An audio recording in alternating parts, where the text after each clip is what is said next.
What is up, guys? Welcome back to the channel. So it's been kind of quiet here for the past 2 weeks now, I think. If you guys watched the last video, you already know my engine kind of just... So we bought some parts, waiting for some parts, and now a lot of it is here. Actually, I think majority of it is here. I'm waiting for like one tool to arrive. We got the head gasket, we got some top end stuff, of course we got that. Now some of you guys may know I've never actually rebuilt a bottom end of an engine. For whatever reason, I've pretty much done everything on a car. I've like touched the top end and everything, but for whatever reason, I never had a need to rebuild the bottom end. So this month, we're gonna learn how to do that. Well, technically, it's already rebuilt, but I do need to check the rings on it. And it already has a forged piston. It was rebuilt by a shop and everything. But the problem is, the previous owner or the receipt on it doesn't show what the ring gap is.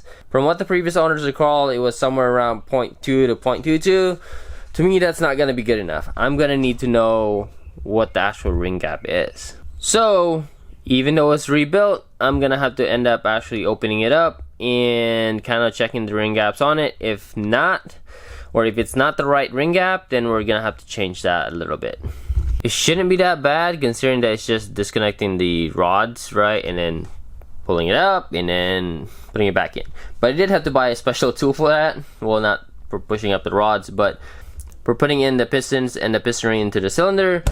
I got that, but now I'm kind of waiting for the tool, that little grinder thing that you use to file the piston rings. Now originally I was gonna actually buy all the parts and rebuild the engine myself, like buy the forged piston, the forged rods, maybe go with the forged crank, or maybe use the stock one. But at the end of the day, when I was kind of factoring the cost, the time that I'm gonna spend on it, it didn't seem all that worth it. Because if you think about it, right, you take down the car to bare block, which is pretty straightforward. You can take it down to bare block, but then you take that block and then you take it to the machine shop. They're actually the one that's doing the work. I mean, I can't machine my own block. There's just, yeah. And then I gotta get the pistons and rods balanced with the crankshaft, and then I take that again to the machine shop, so they're doing the work. The only thing I'm really doing is I'm gonna turn that block around, put in the crank, bolt down the crank, and then turn it back around, put in the pistons, and then bolt the pistons in place.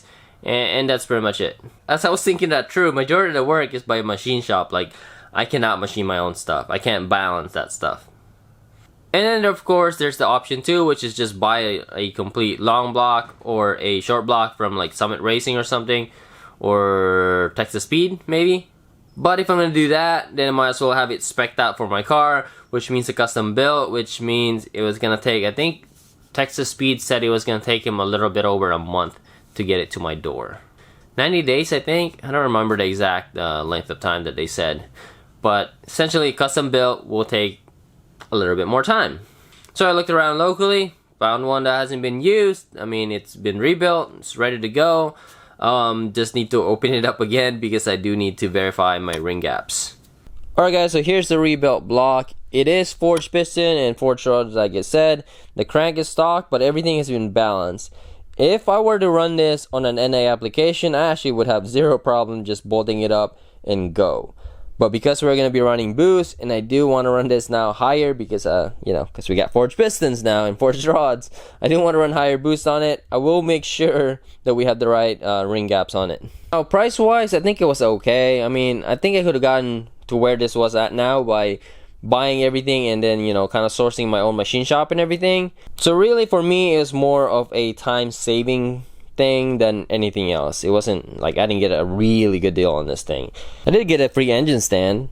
That's always nice. That's cool. I don't know what I'm going to use it for once I move it out, but alright, so I'm going to go ahead and drop a piston out and then measure out the rings and then go from there. Now I did buy a special flyer for the rings. I think it's like $5 or $7. Pretty cheap. Now when it came to piston ring compressor, I did buy this 4-inch one because I was looking up online. Apparently you could use a cheap one, but this ones are the best one to use, and it makes it, I guess, really easy to just kind of put it in there. So it's the right size. But as a backup, I did buy an adjustable one just in case. So I'm going to go ahead and drop a piston and then see where we stand.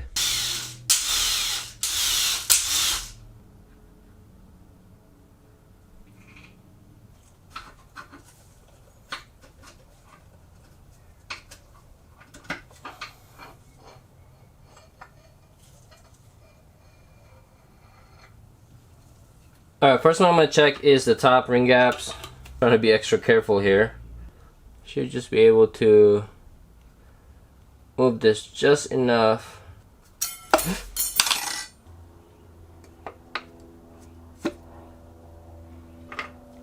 Alright, that's actually pretty tight, so let's see if it's at least the 0.02 that the previous owner said.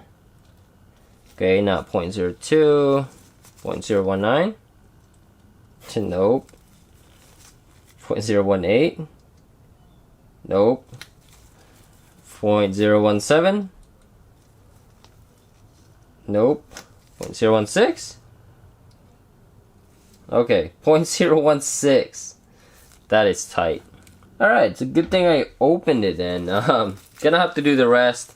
It's kind of disappointing, but we gotta do what we gotta do. So I'm gonna go ahead and basically remove everything and then regap all the rings. Now the problem though is I'm still waiting for my gapper thing, the tool for gapping the rings.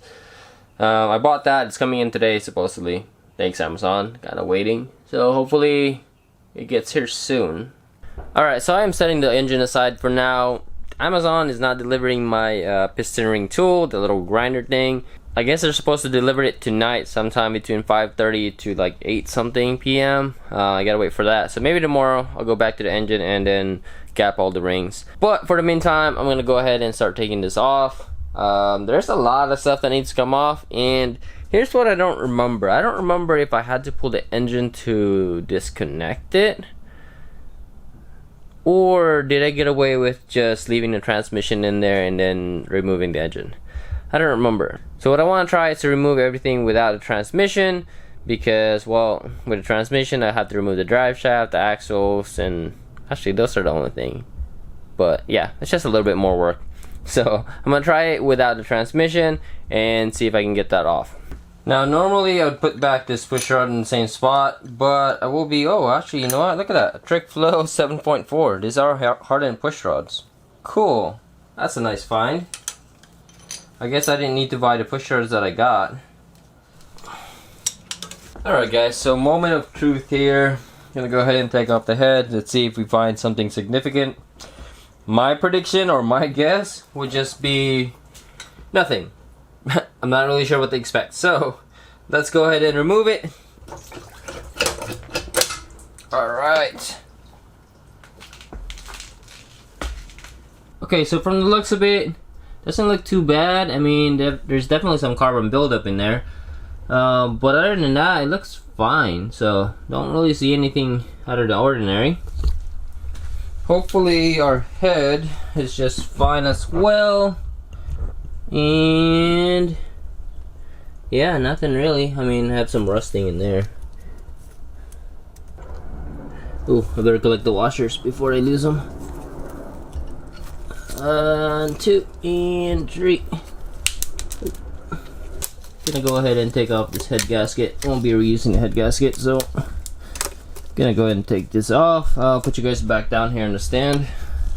So it looks like they put a LS9 head gasket. This is what a LS9 head gasket looks like from factory. So yeah, I mean, nothing out of the ordinary so far, which is good. But I gotta pull the piston out to see for sure. Now what I want to do is actually take off my lifters, because I want to grab the cam in the front and start building the engine already. Alright, so I'm going to be grabbing the ARP studs. Those things are reusable. I'm just really hoping though that the previous owner did not tread lock these, because if they are, it's going to be fun trying to get them out. So let's see a couple of tries here. Hopefully I can break everything loose without any problem. Okay, so that one was pretty easy. Oh, that one's stuck. Okay, that one's good. Good. Alright, so it looks like this one was rusted out a little bit. Just hoping that I don't break my Allen wrench out. Okay, that one's stuck. I'm gonna heat that up. Okay, that one was good, but this one, again, the same spot. So not everything is locked in, but not everything is loose. Okay, that one's pretty easy to take off. So It's actually bending my Allen wrench. Hopefully it's not too tight. Hopefully it's not a tread lock like it said. But the rest of them weren't tread lock, so I don't think this one is. Should be able to take this off using 2 bolt or 2 nut. Yeah, no problem. That's easy. Yeah, it just looks like it was rusted out. A quick tip for the guys that don't know what I just did. So typically you have this little Allen wrench right there, but it's pretty small. You can break the Allen wrench pretty easily, especially if it's stuck. So what you do is you basically tie in two nuts together like this, right? So you get it as tight as you can, and then what you do is you move this bottom one right here. So it's basically trying to loosen this using a 30mm nut, which is a lot easier.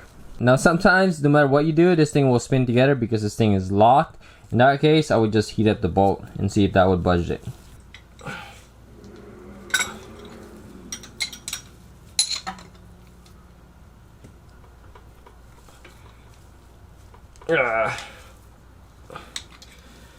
No go.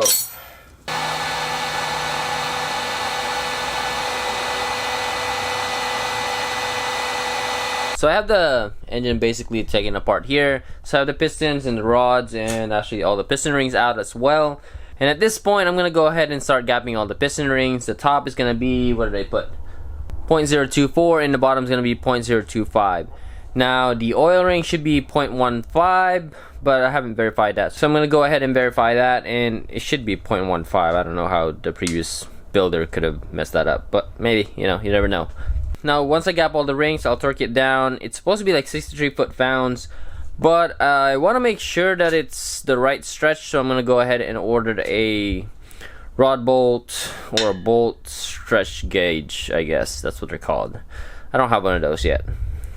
I guess you could apparently just torque it down to 63 foot-pounds and that should be fine, but I haven't really calibrated my torque wrench, and I've had that torque wrench for some time already, so I don't want to risk anything, especially not for like $100 worth of tool or cost of a tool. So I'm going to go ahead and order that tool, and for the meantime I'm going to put everything together. So start gapping that, put it back in the engine, put the cam in. Probably can't torque it because I still have that engine in the car, and let's see what else we can get into. Alright, so I guess I just need to trim just a little tiny bit at a time.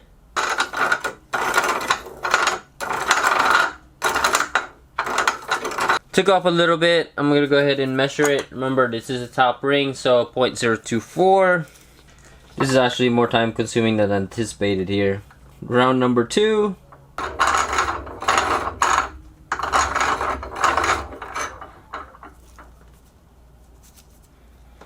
Gotta make sure I trim a little bit at a time, otherwise I don't want to go over.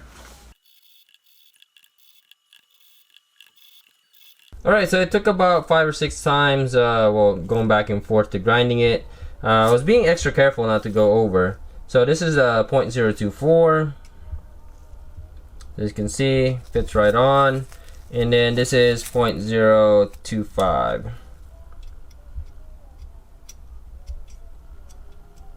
Yeah. Oop. Almost got it stuck. Alright, so that's one ring out of 8. So I'm going to go ahead and finish up the rest off camera, and then we'll go start assembling the thing. Alright, I'm going to go ahead and grease this up a little bit here. This is going to be the top ring. This is the bottom ring. The oil ring on this one I didn't remove. I actually put back the other one already, because the gap on it is fine, so I didn't have to remove the rest of them. Only the top and the bottom ring needed to get gapped. So I'm gonna start with the bottom ring. So I want to make sure it's the right orientation. Looking for the dot and the E. Gonna go ahead and put that in. Alright, that's good. Gonna go ahead and rotate that. And let's put in the top ring. If anybody is wondering about the gap orientation, the top ring gaps, it goes here, bottom one goes here, the oil expander goes here, and then the, let me see here, the top of the oil ring goes here, the bottom of the oil ring gap goes here. Now when putting in the expander, make sure you put that in first, and then you put the oil ring next. So that is one piston completed. Now I'm gonna do the rest.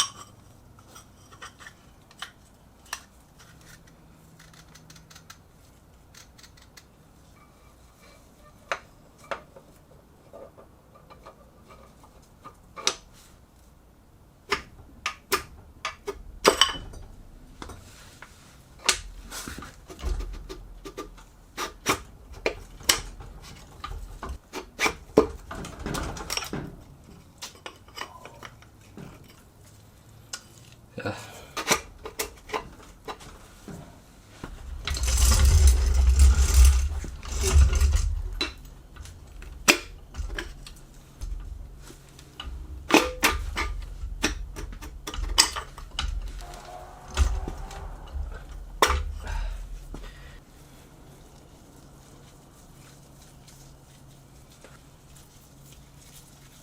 Alright, so now let's go ahead and put the cam in. Gotta be careful, just, you know, gotta go slow. Now I was able to tighten up all the rod bolts. Now I didn't like fully tighten it, it was just like a little bit of hand tight, just enough so I could rotate the crank. Now when I tilted the engine, I wasn't sure if I should be able or should be doing this, but I couldn't reason out why you couldn't. So yeah, here it is. Hopefully it doesn't bite me in the ass later. Now I did have an engine stand before, but I got rid of it a while back because I never really use it. So yeah, there's no way for me to turn it and kind of see the bolts. Now surprisingly the engine isn't that heavy, so I was able to do this, otherwise I don't think I could. Oh yeah. Ah, there you go. Now with the cam in place, I can go ahead and actually start putting back the lifter. Or actually, you know what? I gotta put the other lifter right there. Lifter set number 2. Alright, then let's just put the bolts in. Surprisingly, that wasn't too bad, but you know, the car hasn't started yet, so there's still a high chance that it's not gonna work well for me, but I think we're good. I think we're good. Hopefully we're good. But yeah, so anyway, thank you guys for watching, and I'll see you guys next time.